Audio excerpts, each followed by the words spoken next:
Hi guys, Samantha from Jessama Tutorials here, and today I'm going to show you how to create some cute donuts using the same sort of cane that I used on this donut here.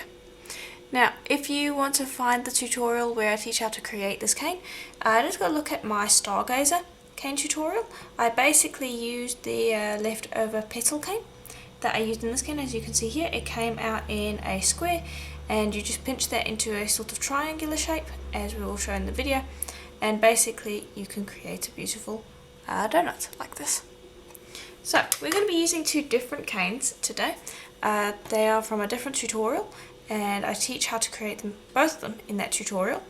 Now, I have already pinched them into triangles a while ago, so I'm not going to be able to show you how to do that in this tutorial, but it's fairly straightforward. If you have a square, you so let's imagine this is a square and this is the top part. You just take these corners and you just gently pinch them inwards until they become a point.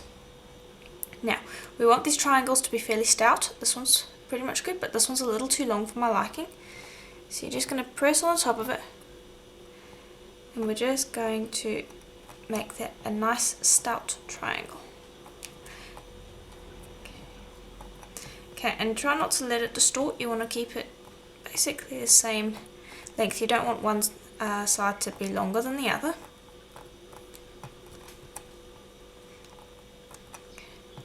There we go, you can see we're already making that quite a bit stouter.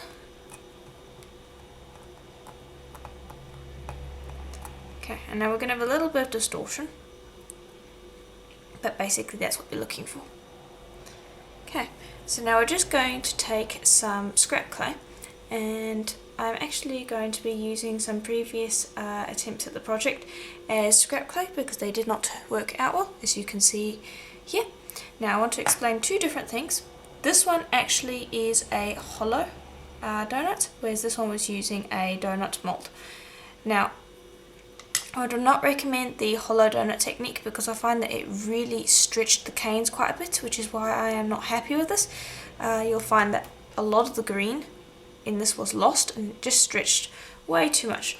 Whereas with you look at this one, you see a lot more of the little white pieces. In this one, what I did was I created a little base for the, I created a sheet of the canes all together, which I'll show you in a little while, and then I took a little snake of scrap clay, as you can see on the back here, and I just pressed that into a mold. But again, that also stretched the clay out over the edges, which is something that I do not like. So I'm going to show you how to do this correctly today, or not correctly, but just the way that I find works best. So I'm just going to take one of those donuts and I'm just going to squish it up because it doesn't need to be one solid colour, it just needs to be a nice solid log of clay. So just squish that all together, and I would recommend using a donut mould for this project. It's just going to work the best. Okay, and now that's not going to be enough, so let me just grab some more clay, squish that on there. Now you want this to be about 90% full, and the other 10% you want to be made up of your cane slices later on. Okay, so I'm just going to take that and I'm going to fill this up,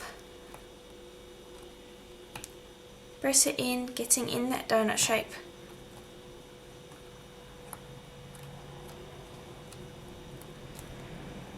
Now the backs don't matter just yet, we can always tend to that later on. I'm actually just going to use a roller to really squish that in.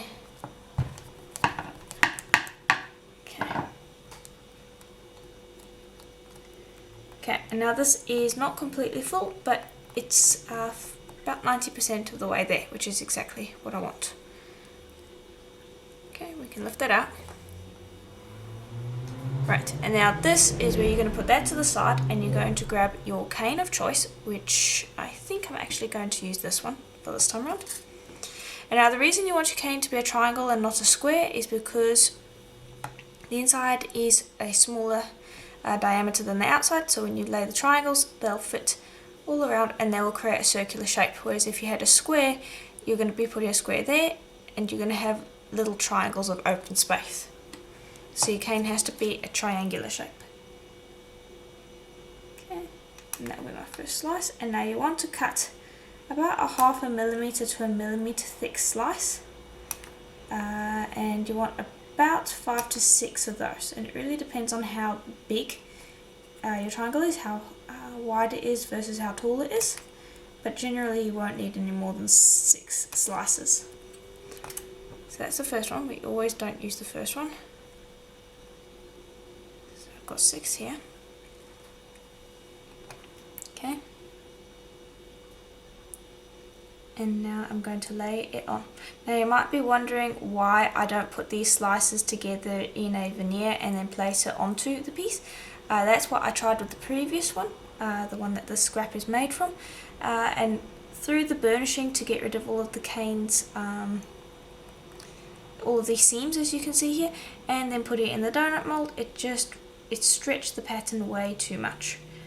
And so I'm going to be doing this the same way I did this one. So you're just going to put these around like so and try to get them to match up as seamlessly as possible. Now if you end up with a seam, if you end up with an open area, it's not a huge issue. Just don't squish that part down, so this part's a little bit too wide, and just gently grab that and stretch it. If you get a little rip, it's not a huge problem. Just squish that back down and just close up that area.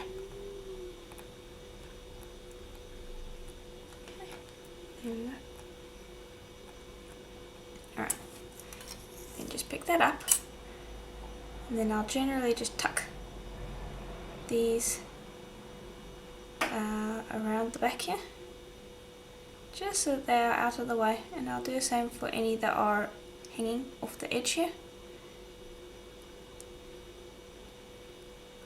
Now you're still going to get a little bit of distortion, but you shouldn't get anywhere near as much with some other techniques that you could try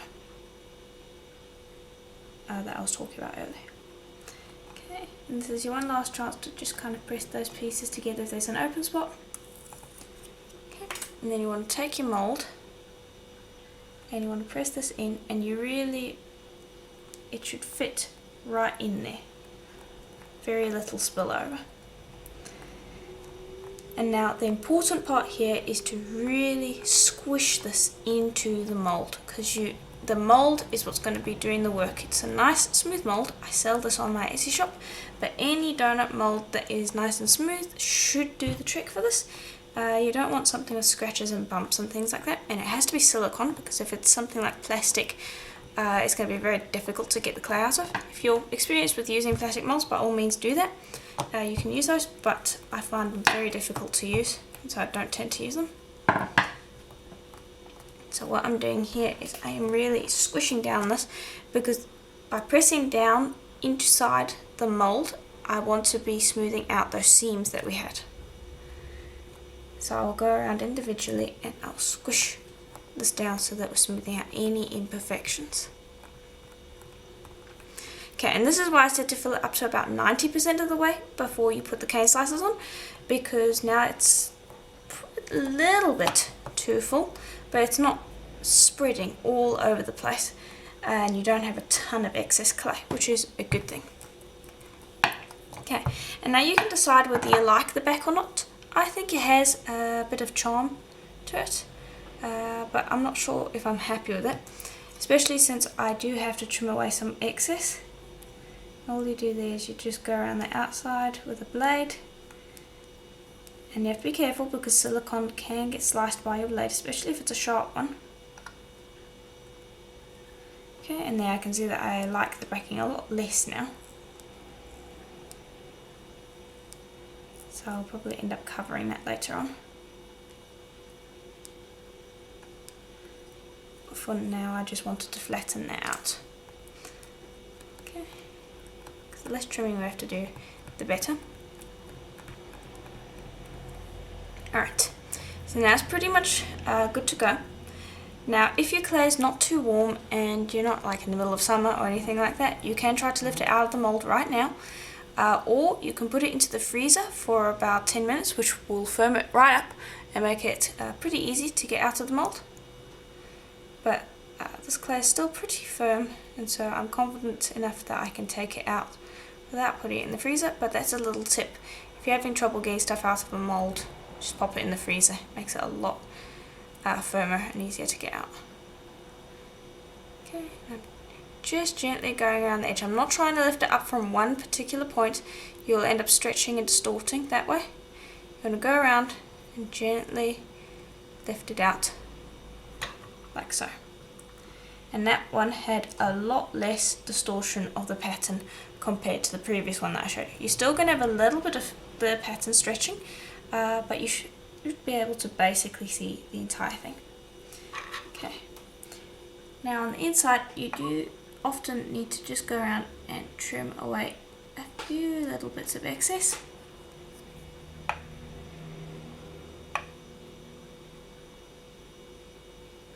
Just because you will have some overspill.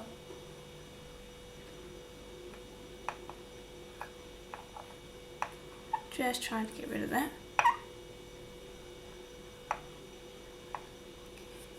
Alright, and we have some on the outside, but I think picking this up is probably going to be the easiest way to remove it. Okay, there we go. And you can also just smooth around the edges, just to get rid of any bits that aren't nice and smoothed off and rounded. Like so.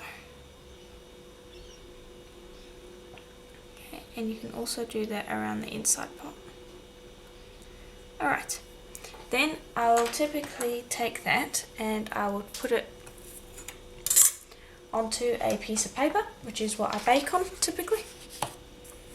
And I'm just going to use my fingers to very gently smooth this over.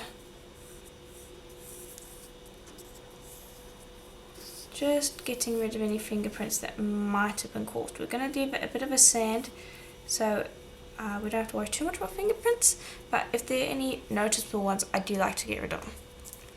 So put that to the side. And now I'm going to basically repeat the exact same technique using this cane. The only difference is that the cane looks different. Okay, and so here they both are. And now I just want to quickly clean them up. And so what I like to do is I like to take some isopropyl alcohol and just give these a proper drench.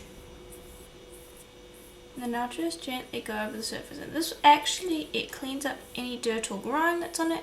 It can help smooth out seams that maybe you missed before. It also will get rid of fingerprints. Now, don't be too aggressive when doing this, because the clay will smear very easily. So you want to constantly be changing over your rag, the piece of rag that you're using. That's a great way to just clean it off. Now, this pattern you can see doesn't work as well as this one over here. And now if I bring this over, you can see the difference. This one, you've got the blue right in the middle and then pink on both sides. It's using a very similar technique to this one. It's basically using the same cane, but you end up with a slightly different result. And you can just see how much this one looks better compared to this one over here. So although I do like this one, I prefer this one, so I'd recommend using a cane like this with a 2-pot skinner blend, or even possibly a 3-pot skinner blend, as you can see. And this one also, if you can see here, I'm not sure if you can pick it up on the camera, but the way I made this was the lines of the skinner blend are going in this direction. Not sure if you can pick that up. Whereas the lines in the skinner blend in this one are actually going this direction, so opposite. And so this one, it kind of gets this choppy look, whereas this one, it actually gets kind of this flame effect. And that's the same with this one. This one has the same cane as this one. So if you go and have a look at the cane tutorial done over here, you'll understand what I'm saying here. So with this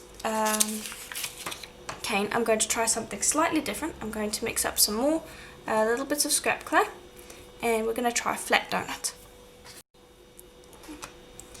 So we're just going to use a donut cutter for this, and all I'll do is I'll just mark out on the piece of clay, and then we're going to take this, and again you're probably only going to need like about 6 slices.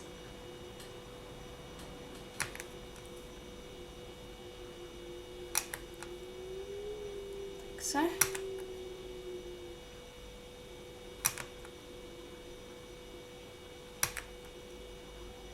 just do one more.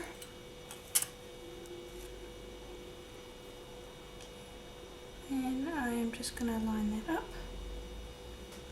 And you want to try and get these pieces to meet nicely,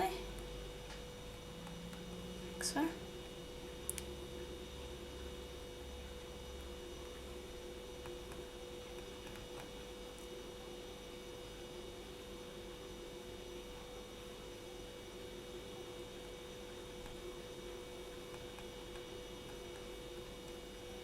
Okay, and this one's not so nice, so I might actually just cut another piece of cane to fill out this last bit. Actually, I have a piece over here that I can use.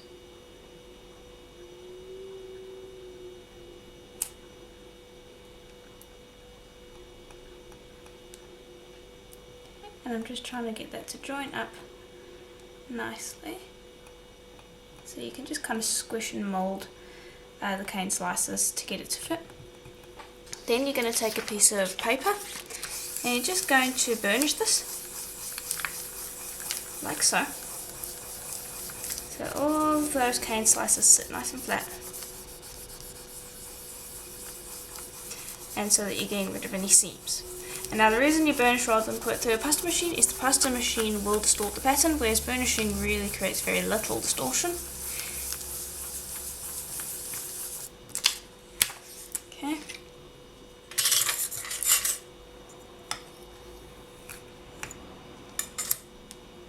Now I do want to put a backing onto this because then we won't have to worry about putting a backing on later on. Okay, so I've got a piece of pearl white here, and that's about 1 millimeter thick. I'll place that down on top and then burnish again. And burnish it firmly because you want that pearl white to take on the texture of the paper. That way you're not going to have to worry too much about sanding later on, which is always the best if you can avoid it. Okay. Now just check, I can see that we have a little bit of something that's not supposed to be there. Just shave that off, and that will save time sanding later on if we do get to sanding. So just take the time here to clean up any areas that might need to be cleaned up. Okay. And I'll just burnish that very quickly again, just to smooth out any nicks that I had. And then we can cut. So I'd find the centre.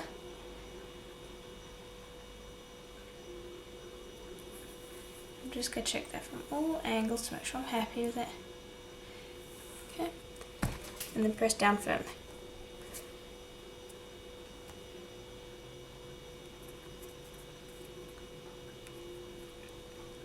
Okay, now this probably is going to stick in the cutter because it is on a piece of paper. Hopefully it doesn't. Nope, it does stick in the paper. That's perfectly normal if you're cutting a piece on a piece of paper because the paper is non-stick, and so the clay is going to want to stick to the plastic sides of a cutter. So this is a good moment to actually just smooth along these outsides here. You can even just use a tool to poke that out, and you can smooth along the insides of that too. Okay. And that will just do a lot of the cleanup for us. Okay, and then I want you to very gently start pressing along the edges. Don't dig your nail into it or anything like that.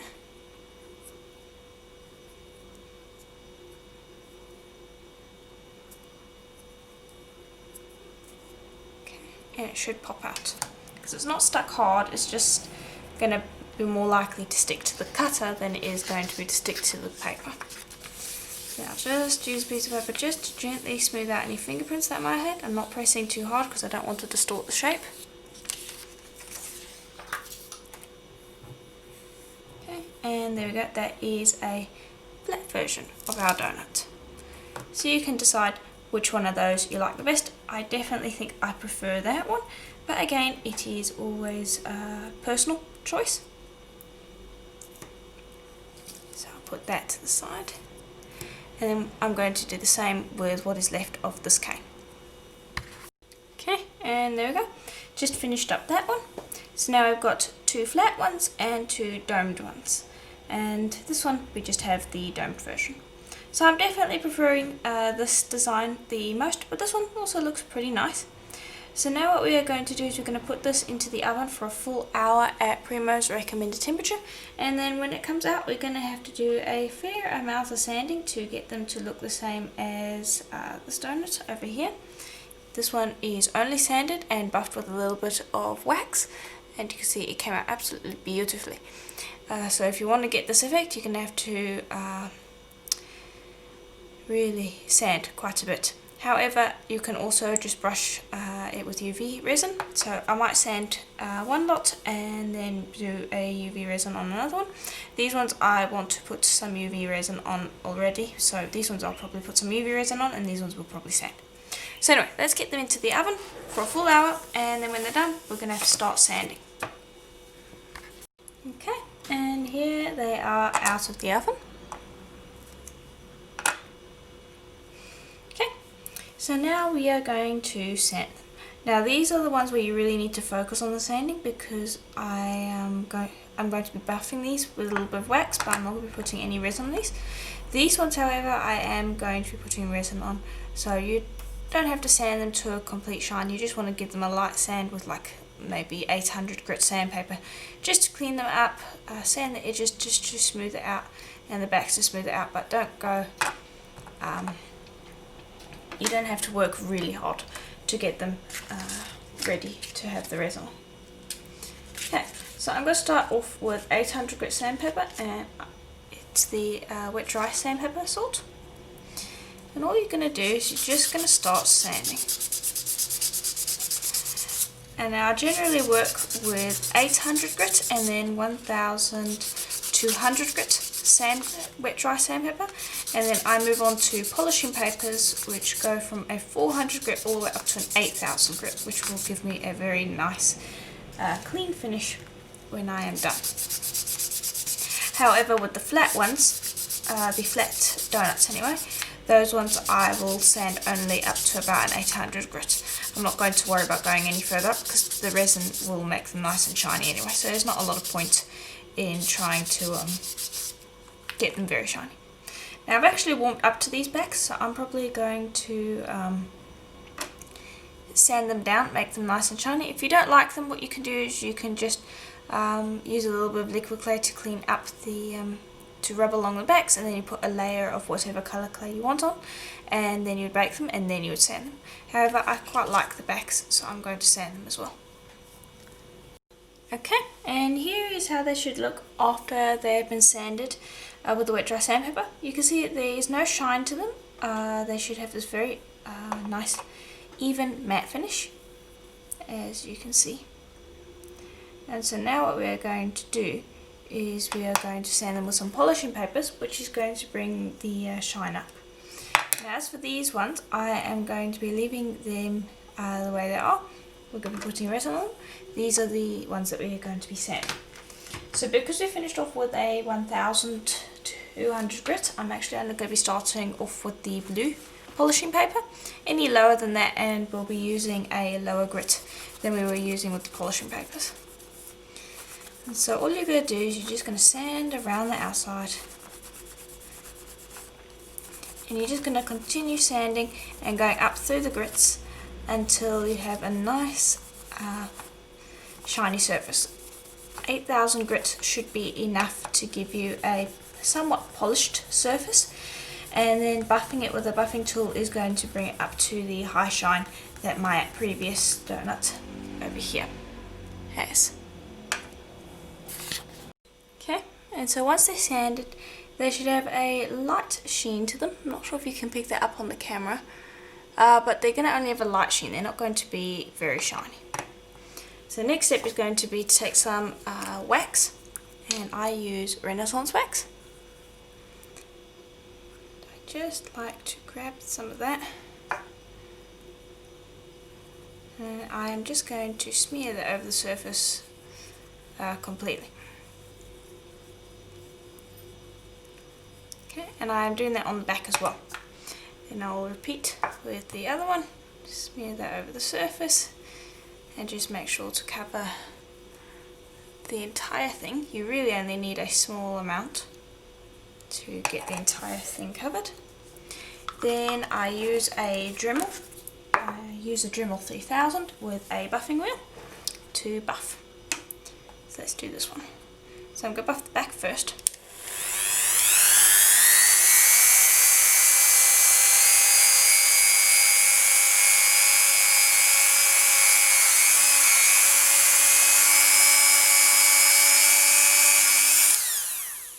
And then hopefully that's going to catch the shine on there.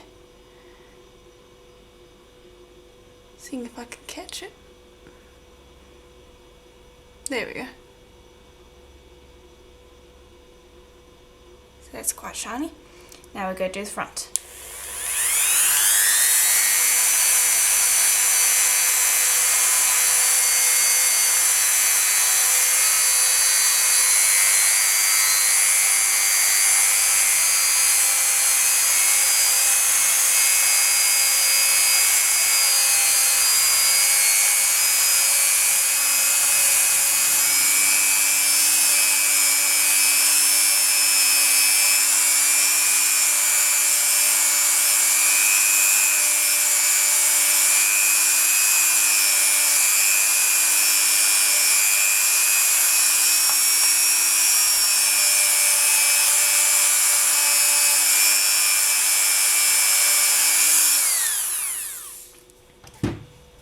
And there you can see what a huge difference that has made. It is now beautifully shiny. And if you look at this one, you can see what a huge difference just that buffing has made.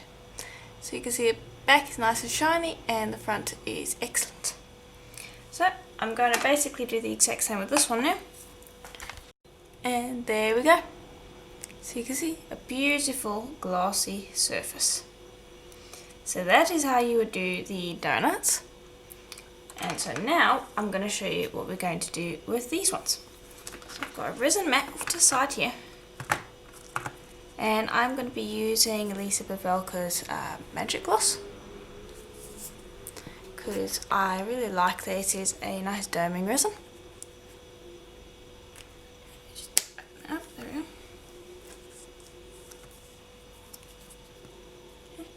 And this is just going to give it a different appearance than if you buffed it. And personally I find that the buffing, the sanding and buffing works really well on domed pieces. However, flat pieces tend to be harder to get a nice effect because you really can see every single imperfection on flat surfaces. So with flat surfaces I tend to prefer to put resin on top to give it a really nice glass-like finish, whereas the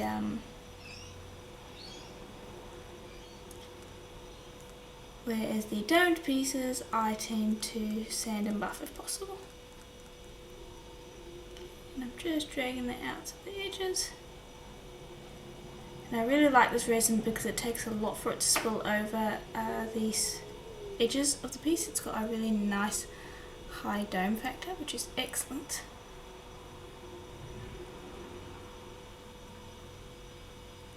And then you would just pop that into the UV light for about half an hour just to make sure that it is completely set, and then I'll show you that when it's done. Okay, and so here these are out of the UV light, and so you can see they have a beautiful glass-like effect to them, and it is definitely different from the buffed version. Both are going to give you a different effect. This one really has a shiny glass-like effect, whereas this one just has a really nice sheen to it. So anyway, it's going to depend on what you like, but I like both versions, and so I did want to show you both. And again, as I said, resin works best with flat pieces, whereas sanding and buffing works best with domed pieces, at least in general. I mean, there are plenty of exceptions to that, but that's the general rule I tend to follow. So anyway, if you enjoyed this tutorial, please do let me know in the comments below. As I have said before in the tutorial, if you have a look in the links below, I will have links to the canes that I showcased in this tutorial. You can use plenty of different colours to create those canes, and you'll have a different effect every single time around. Again, as I said, this cane is definitely the one that I like the best, though this one also looks quite charming. But it's definitely not my favourite. So anyway, you can play around with the different canes. It doesn't even have to necessarily be this cane, you can play around with a bunch of different ones. I just wanted to show you a few different techniques in this tutorial to show you how I made these pieces. And so anyway, if you liked it, let me know in the comments below. I read everybody's comments. I might not necessarily respond to all of them. I do respond to all of the questions, but I do have a look at everybody's comments. And if you would like to support this channel, please do consider becoming a patron. I'll provide a link to that in the description below. And I have tutorials on there that are exclusive to Patreon, and they do sometimes go up on Etsy, but not all of them do go on Etsy. So if you want access to all of the exclusive tutorials that I create, Patreon is the place to have a look at. And it is super helpful to me, as that will support this channel. And anyway, I will see you in the next tutorial. Bye for now.